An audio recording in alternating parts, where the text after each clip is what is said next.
My name is Josipa, and I know that as an English language learner, for me, one of the best ways to practice English is to go to events and celebrate with other people. One fun event coming up that we can celebrate is Diwali. Diwali, hai Diwali, Diwali, Diwali, Diwali, hai Diwali, Diwali, Diwali. Also known as the Festival of Lights, Diwali is an important festival and holiday for many people in Australia and around the globe.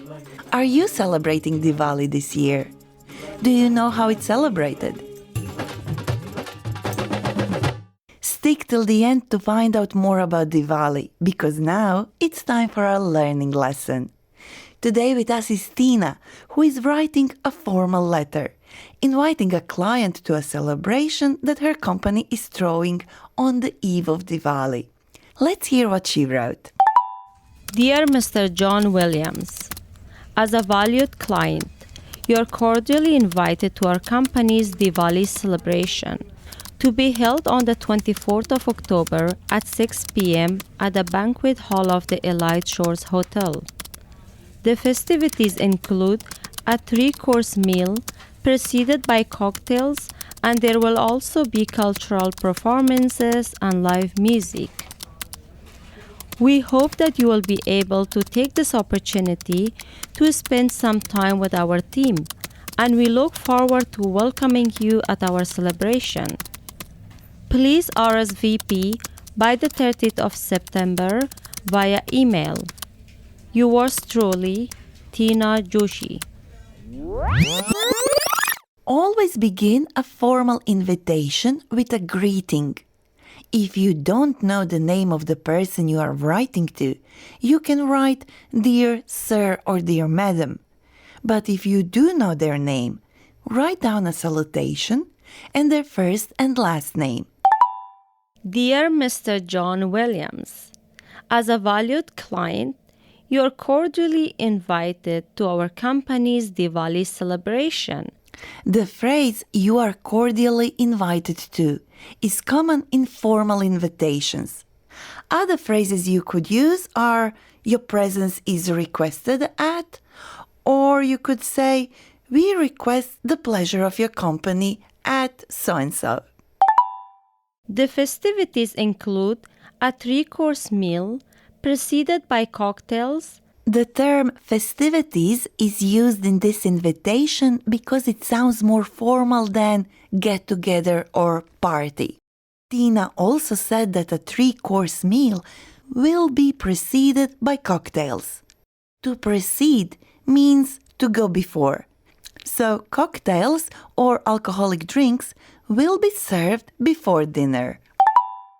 Please RSVP on or before the 30th of September via email. RSVP comes from the French phrase, wait a second, I've got this. Répondez-vous, s'il vous plaît. It means please reply. So Tina is asking her client to reply yes or no to the invitation on or before the 30th of September.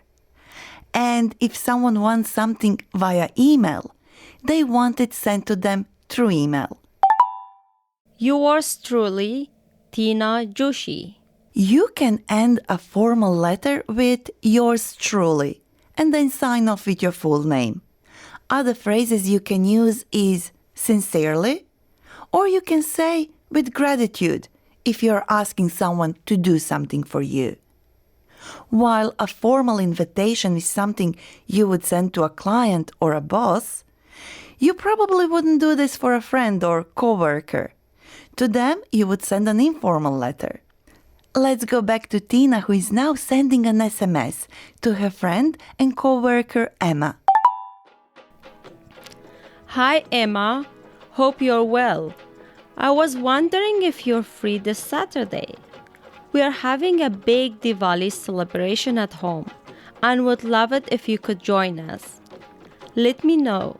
Would love to see you then. It'll give us a chance to catch up. Notice that this time Tina doesn't include Emma's last name in the greeting because she's a friend and this invitation is informal.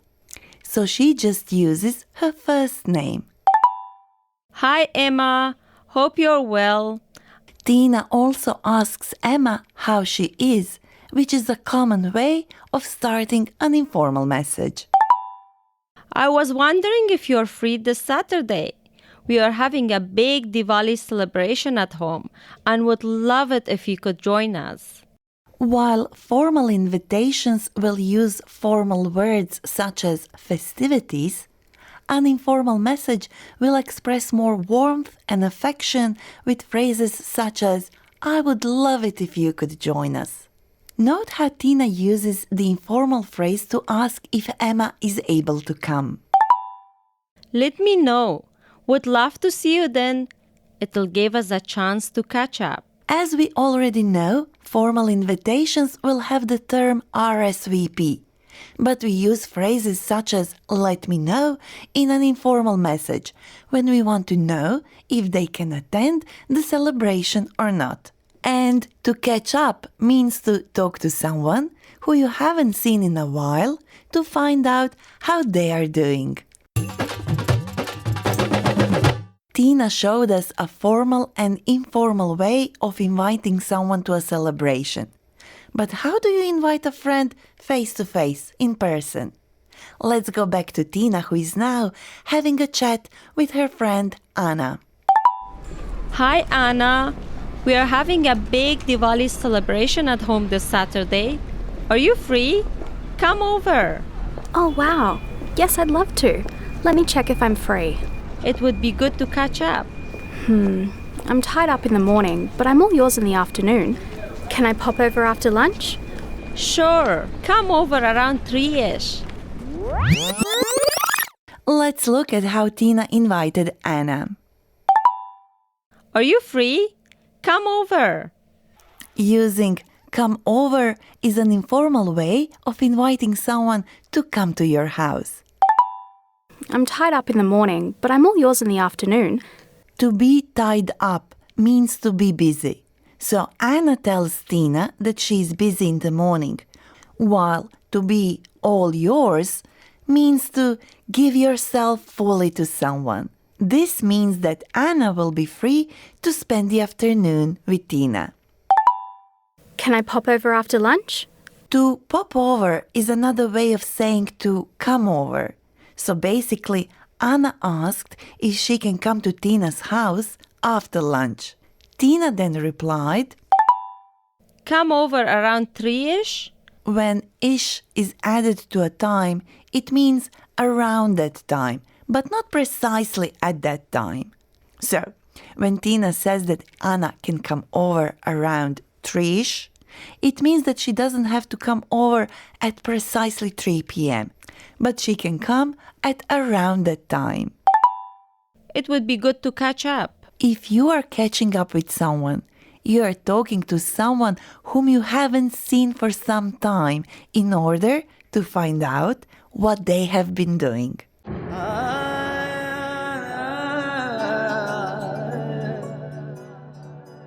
Did you know that some communities celebrate Diwali for 5 days? How fun! That's almost the whole week of celebrations. And here to tell us more about this 5-day festival is my good friend here in SBS, Manpreet Singh. Hi Manpreet, are you all set for Diwali? Most definitely, Yosipa. I've been preparing for weeks. I've already bought lots of tea lights, candles and fairy lights for our home, and of course sparklers for the day of the main celebration. I know many of my friends will be decorating their homes with a rangoli, which is an elaborate and colorful artwork made of powdered limestone, colored sand, or sometimes even flower petals. Traditionally, we light up lamps made of clay on the day of Diwali because, after all, it is the festival of lights. That all sounds really wonderful, but can you tell me, why is Diwali known as the Festival of Lights? Well, Diwali takes place on the darkest night of the month called Kartik in the Hindu lunar calendar, which usually falls in October or November every year. The word Deepavali originates from the ancient Sanskrit language. Deep means lamp and Avali means row. So Deepavali actually means rows of lamps or lights. Legend has it that the virtuous Lord Ram completed 14 years in exile with his wife Sita and brother Lakshman, and when they returned to their kingdom of Ayodhya, everyone lit up their homes with rows and rows of lamps and lights to welcome them back. It is also symbolic of the victory of light over darkness and of good over evil. And Yusipa, you will be interested to know over 1 million people in Australia celebrate this festival, and over 1 billion people celebrate it around the world. You should pop over to my place during Diwali, Yusipa. I promise you it'll be a lot of fun. Thank you for the invite, Manpreet. I'll definitely take you up on that offer.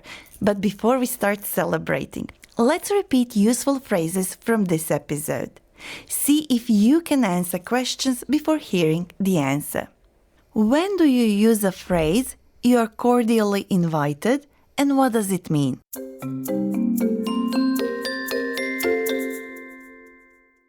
You are cordially invited is a common phrase we use when we invite someone to an event or a celebration, like a marriage or a big festival. It is a formal way of inviting, so we usually write it rather than say it to someone face to face. To pop over means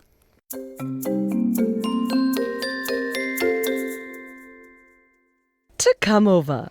You say it when you're planning to visit someone, often in their home.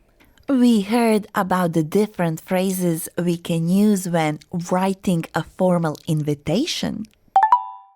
We request the pleasure of your company. We hope that you will be able to take this opportunity.